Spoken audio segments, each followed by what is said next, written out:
네, 안 기자, 이남희 정치부 선임 기자 나왔습니다. 자, 오늘 민주당이 사법개혁안을 냈는데 야당이 이렇게 비판을 합니다.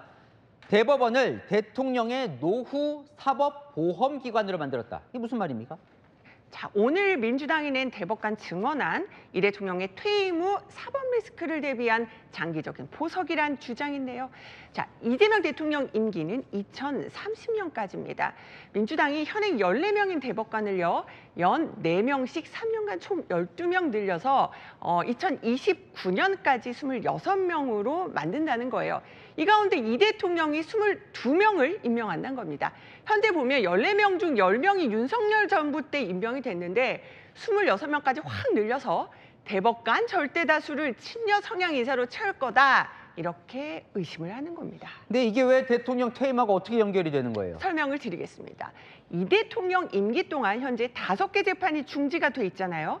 퇴임 후 재판이 재개가 될 텐데 공직선거법 사건의 경우는 파기환송심 거쳐서 곧 또 대법원으로 가고요.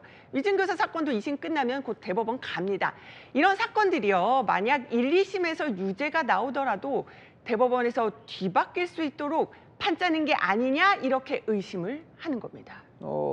그래도 잘 이해가 안 가요? 대통령 재판에 구체적으로 어떻게 영향을 미치는 거예요? 설명을 드릴게요. 일단은 대법관 임기에 주목해 보겠습니다. 대법관 임기가 6년이잖아요. 이 대통령 임기가 끝나는 2030년에 정권이 바뀌어도 이 대통령이 임명한 대법관들이 상당수 쭉 간다는 겁니다. 예를 들어 볼게요. 자, 내년 2026년부터 순차적으로 새 대법관 임명하기 시작하면은 차기 정부 때까지 임기가 이어지잖아요. 일단 민주당은 사법부 장악 의도 아니냐 이런 비판에 대해서 다음 대통령 역시 22명을 임명한다 이렇게 반박을 하고 있습니다.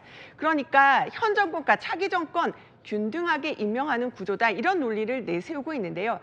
다만 차기 대통령 임기 중반까지는 아마도 이 대통령이 임명한 대법관이 더 많은 비중을 차지하는 구조가 될 수 있다는 지적도 나옵니다. 근데 그 논리대로라면 대통령이 지금 임기 중에 임명한다는 그 22명, 네. 이 사람들을 대통령이 유리하게 구성을 해야 되는 거잖아요. 그건 가능한 거예요? 일단은 대법관 어떻게 뽑는지부터 말씀드릴게요. 대법관은 대법관 후보 추천위원회가 복수로 후보 추천하면요.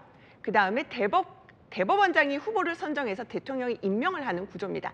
지금까지는요. 이 대법원장이 추천위원장으로 지명을 했거든요. 근데 그 권한을 아예 뺏어버리고 위원회에서 논의해서 위원장 새로 뽑으라 이렇게 말을 한 겁니다. 또 하나 후보를 추천하는 추천위에 있던 법원 행정처장이 빠져요. 뭐냐면 최근 법사위 국감 때 민주당 공격에 대해서 각세웠던 천대엽 법원 행정처장 기억하실 텐데요. 이런 법원 행정처장 대신 헌재 사무처장을 넣는 겁니다. 또 진보 성향이 많기로 알려진 전국 법관 대표회의, 또 지방변호사회의 법관 추천 1명씩 더 늘리기로 했고요.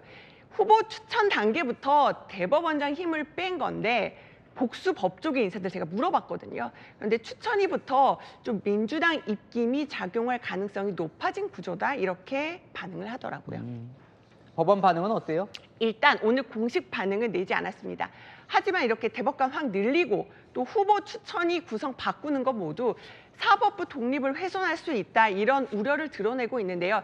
일단은 이 사법개혁 논의 과거와 달리 지금 사법부가 아예 논의 자체에서 빠져 있고 민주당 주도로 진행이 됐었잖아요. 이번 이슈를 놓고 사법부와 정치권 논쟁 계속 이어질 걸로 보입니다. 네, 한 기자 이남희 선임 기자였습니다.